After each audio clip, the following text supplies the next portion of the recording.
तुझको जुदा हुए भी जमाना बहुत हुआ, अब क्या कहें ये किस्सा पुराना बहुत हुआ। ढलती न थी किसी भी जतन से सबे फिराक, ऐ मर जनागहां तेरा आना बहुत हुआ। अब तक तो दिल से दिल का तारुफ न हो सका, माना कि उससे मिलना मिलाना बहुत हुआ। दोस्तों, मैं अंशु सिंह जी को आवाज दे रहा हूं कि आए वो आप तक अपने दिलों के जज्बात को पहुंचाएं, आप सबको जोड़ें, आप सब उनसे जुड़िए और आप लोग भरपूर तालियों से उनका इस्तकबाल कीजिए। अंशु जी हैं हमारे बीच में। अब कहाँ है लोग गुलशन को सजाने वाले? क्या बात है? अब कहाँ है लोग गुलशन को सजाने वाले? चल दिए फूल गुलिस्तां में सजाने वाले, चल दिए लोग गुलिस्तां में सजाने वाले। क्या बात? एक तेरी ही फिक्र से क्या होगा चमन का, एक तेरी ही फिक्र से क्या होगा चमन का, बागवा ही है जो गुलिस्तां को मिटाने वाले। क्या बात? बागवा ही है जो गुलिस्तां को मिटाने वाले। बहुत खूब। आतिश ये इश्क हो तो गजल होती है, क्या बात है? आतिश ये इश्क हो तो गजल होती है, चोट उल्फत की लगी हो तो गजल होती है। क्या बात है? चोट वाह, उल्फत की लगी हो तो गजल होती अपने दिल की बात बता रही हैं। लोग आसान न समझे गजल कहना, लोग आसान न समझे गजल कहना, हाल दीवाने की सी हो तो गजल होती है। क्या बात है? वाह वाह, की सी हो तो गजल होती है। बहुत खूब। देखो भाइयों, हमारे जो है देश में आजकल इतना भ्रष्टाचार इतना बढ़ रहा है कि आजकल ना तो हमारी गंगा और ना तो जो है कुछ भी हमारे यहाँ का पवित्र, ना ही कोई गीता और ना ही कोई ग्रंथ, कुछ भी नहीं बचा है। बिल्कुल। इस पर जो है अगर आप लोग की इजाजत हो तो हम छोटा सा गीत प्रस्तुत करें। स्वागत है। हत्या बलात्कार बाटे कुल कहानियां। बहुत खूब, सुनिएगा दोस्तों। देशवा में बढ़ी बेईमानी। क्या बात है? बहुत खूब। देशवा में बढ़ी बेईमानिया। हत्या बलात्कार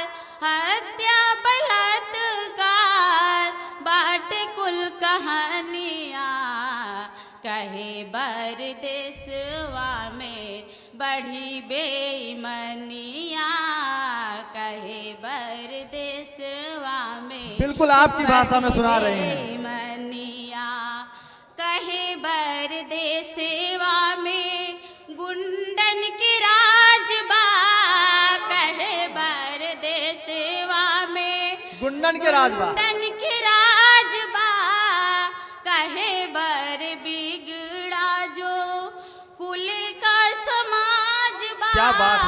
वाह, कहे बर दोस्तों सुनिए, बहुत अच्छी। बिगड़ा जो कुल का समाज बा,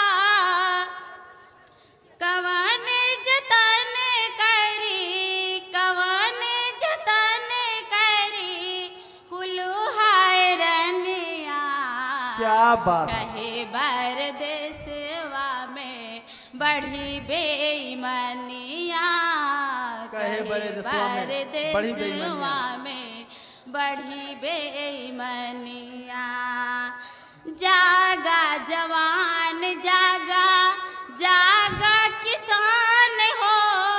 जागा जवान जागा, जागा किसान हो, मिटी जई है देशवा के नामो निशान हो, मिटी जई है देशवा के नामो निशान हो। व्यर्थ न होवे भैया, व्यर्थ न होवे भैया, लाल कुर्बानिया, कहे बर देशवा में बढ़ी बेईमानिया, कहे बर देशवा में बढ़ी बेईमानिया। कहे बढ़ी घूसखोरी काहे अपराध हो, कहे बढ़ी घूसखोरी काहे के गंगा दोस्तों सुनिए। मैली किताब हो, वाह, वाह। काहे के गंगा मैली मैली किताब हो।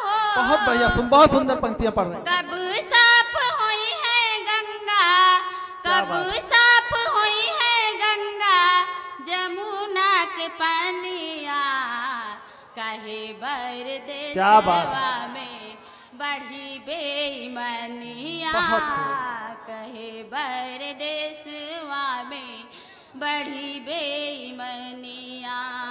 हत्या बलात्कार, हत्या बलात्कार, बाटे कुल कहानिया, बिल्कुल। कहे बर देशवा में बढ़ी बेईमानिया, कहे बर देशवा में बढ़ी बेईमानिया, कहे बर देशवा में बढ़ी बेईमानिया। बहुत खूब। ये अंशु सिंह जी थी